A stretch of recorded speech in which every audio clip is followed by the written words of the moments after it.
Italy's squad for the Six Nations has been out for a little while.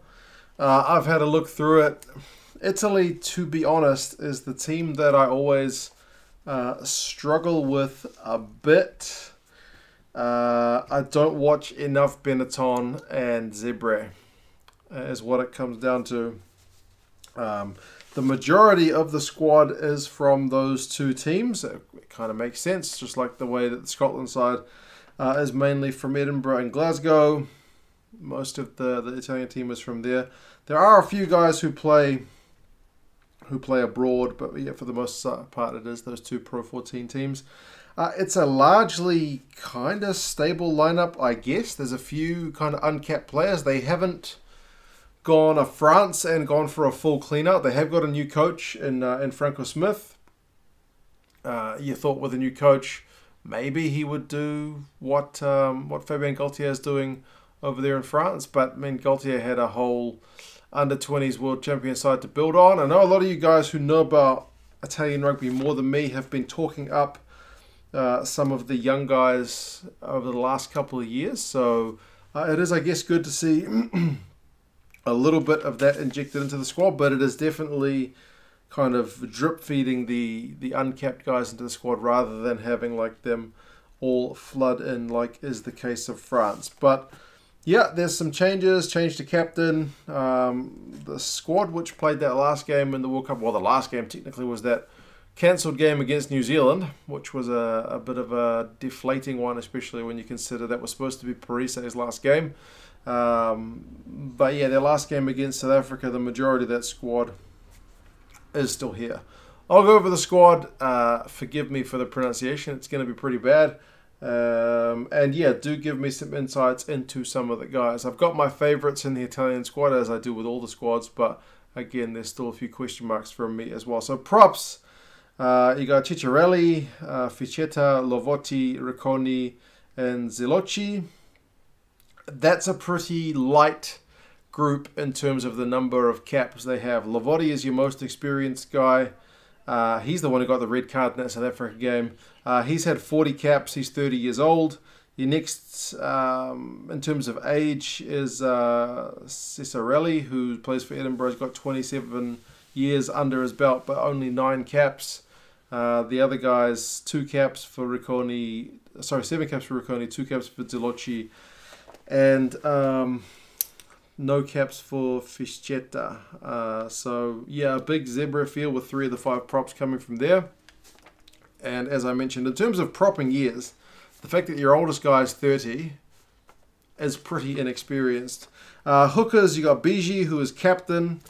This year takes over from Parise, Fabiani and Zani. So Bigi and Zani were your 2 guys in that World Cup game against South Africa. Bigi started with Zani coming off the bench.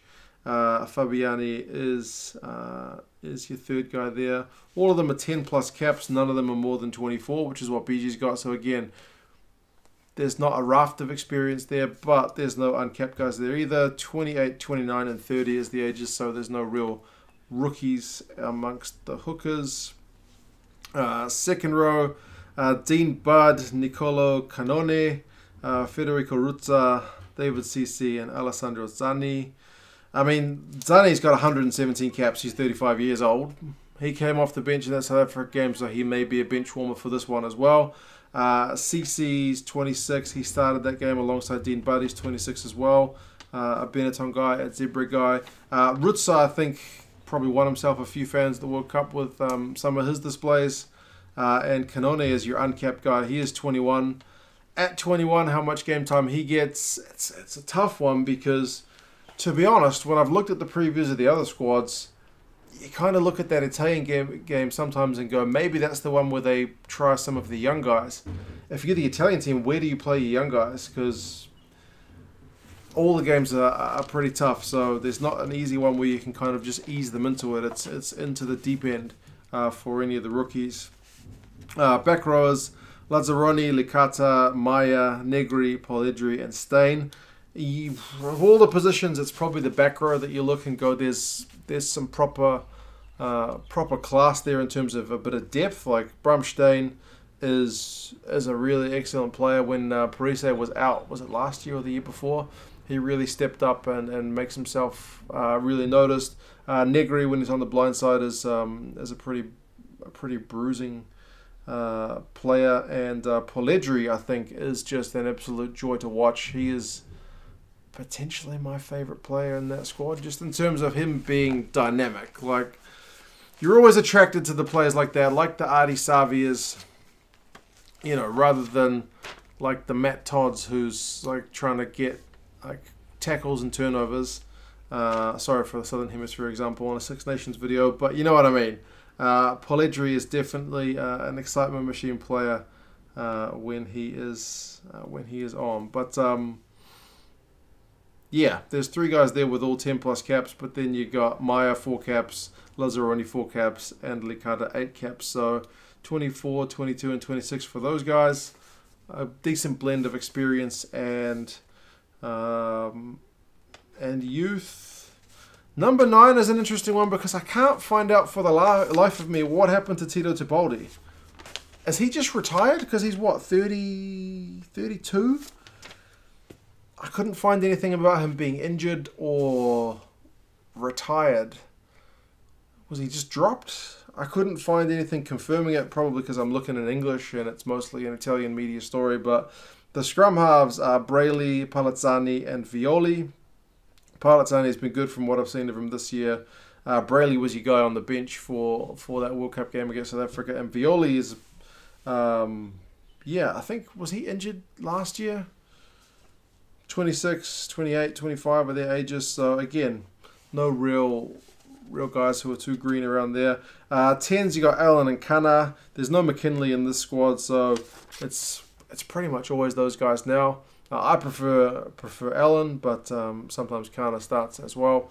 Midfielders, Bassini, Boni, Morosi, and Scarabi. 2 guys from Benetton, 2 guys from Zebra. Kind of makes sense. 11 caps for Boni. He's the least experienced. 29 for Morosi and Scarabi.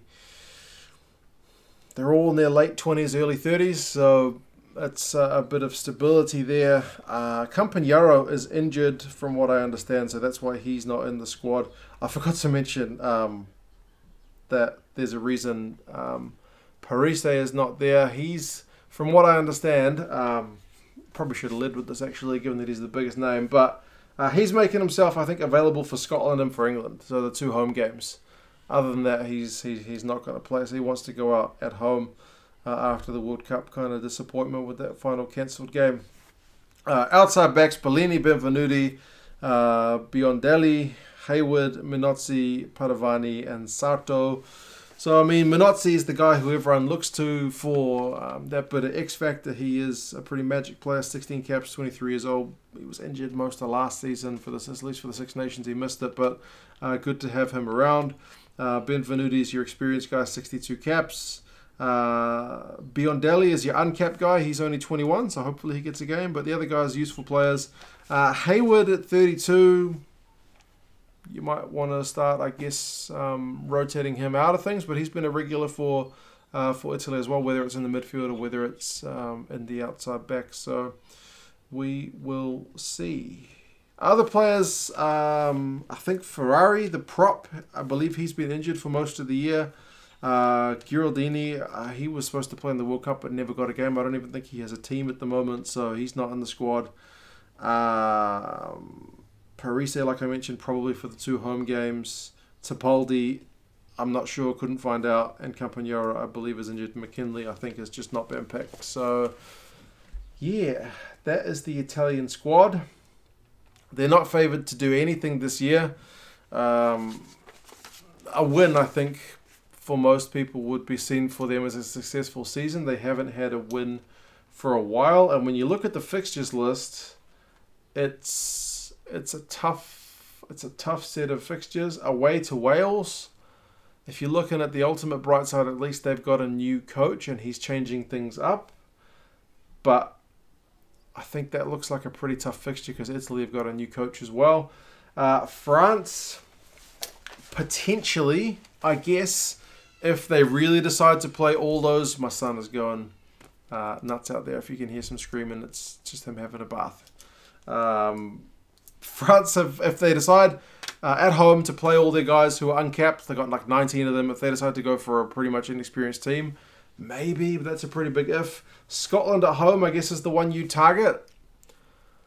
That's a big game. That's the one where they'll be expected, if they are going to get a result, that's the one, because Scotland traditionally didn't travel that well. Ireland away is also going to be tough, and then England at home will be tough. But either way, hopefully for Sergio Parisse, they are able to put in a good shift. It's good to see a few uncapped guys. I hope they don't just kind of sit there on the bench for the whole of the Six Nations. I do hope they get some minutes. Because, yeah, I mean, there's some talent in the squad, but it certainly needs to get a bit of a refresh. Conor O'Shea, they all said, was kind of building for the future, and him leaving seems to be a bit premature. But we'll see what the new coach can do. But like I said, the expectations at the moment are not all that high. So we'll see. You guys let me know your thoughts, especially on the players who are new to the squad, other guys who you think might be able to add some value. And yeah, I'll talk to you guys again soon. See you later.